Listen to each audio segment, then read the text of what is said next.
Hi viewers, hope you are fine. It's me Zafar and you are watching Camscope, and the topic to be discussed is our stoichiometry. You can say stoichiometry or stoichiometry. Basically, it's a word stoichion. Stoichion mean element and metry mean measurement. Element measurement in technical chemistry language, it is stoichiometry. It is quantitative relationship between reactants and product in a balanced chemical reaction is called stoichiometry. The quantitative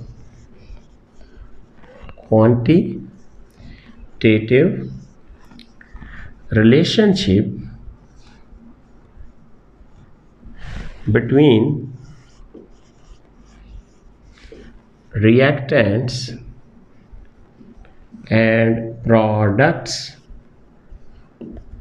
in a balanced chemical equation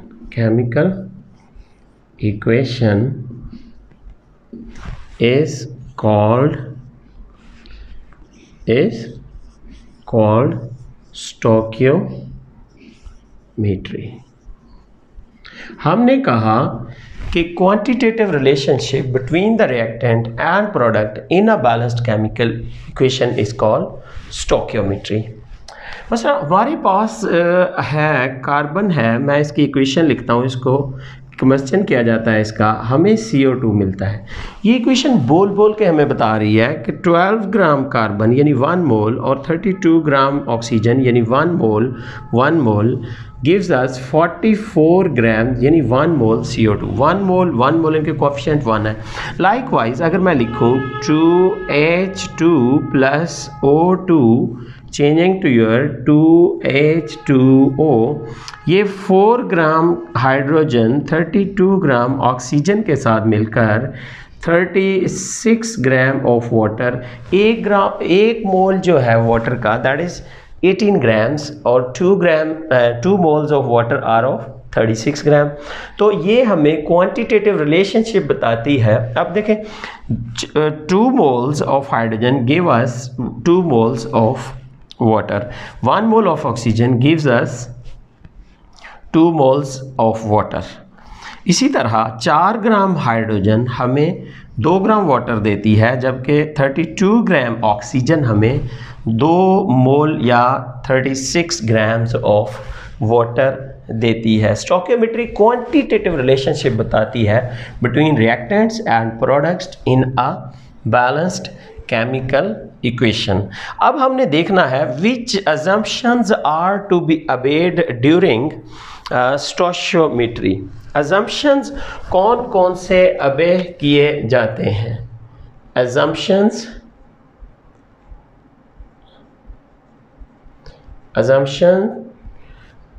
during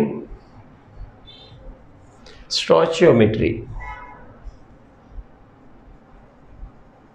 कौन सी चीज़ें assume की जाती हैं? कहा यह जाता है all the reactants have been converted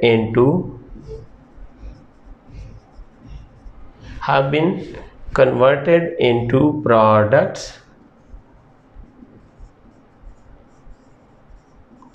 no side reaction takes place. ये भी याद रखना आपने, no side reaction takes place. हम कहते हैं कोई साइड रिएक्शन हुआ ही नहीं, तमाम रिएक्टेंट जो हैं वो प्रोडक्ट में चेंज हो चुके हैं.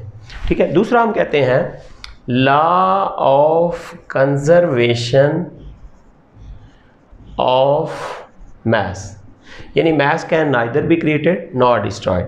Law of conservation of mass and law of definite proportions is being obeyed. Proportions is being obeyed. What is law of definite proportions?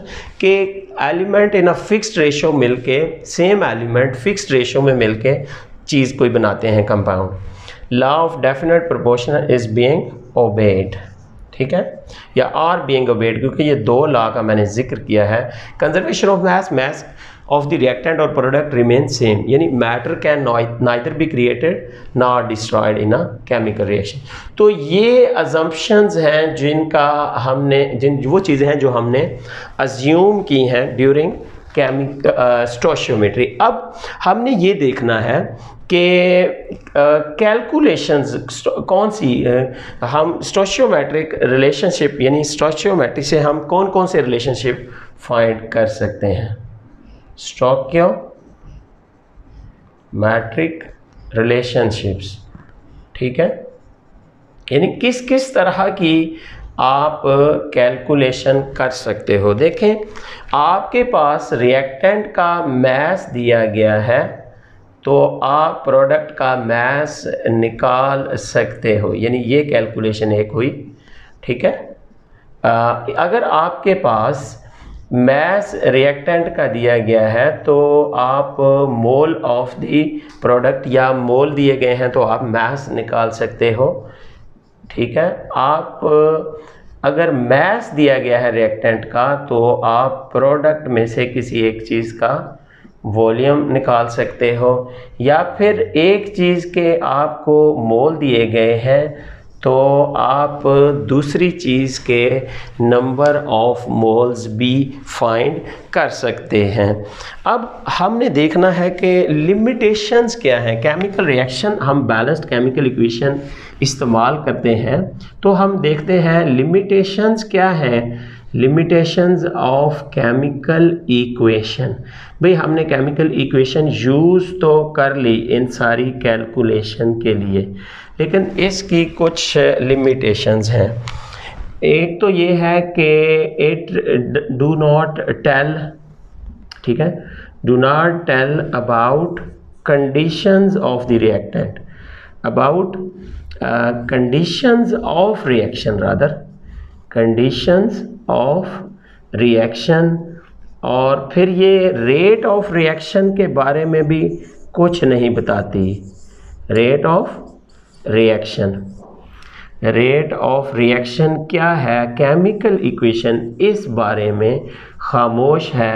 How much time is taken for the reaction, ठीक है, इसके बारे में भी chemical equation खामोश है। और even वो रिएक्शन, इवन नॉट फिजिबल जो रिएक्शन है या नॉन फिजिबल, उसके बारे में भी आप इक्वेशन लिख सकते हो, हालांकि वो हो नहीं रहे होते।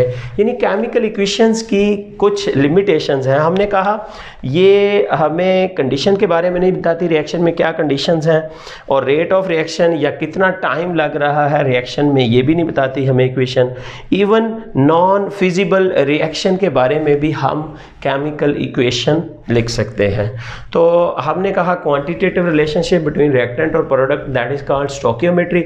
एक चीज़ का हमें मालूम हो कोई मास, वॉल्यूम या मोल, तो हम दूसरी के निकाल सकते हैं रिएक्टेंट में से या प्रोडक्ट में से।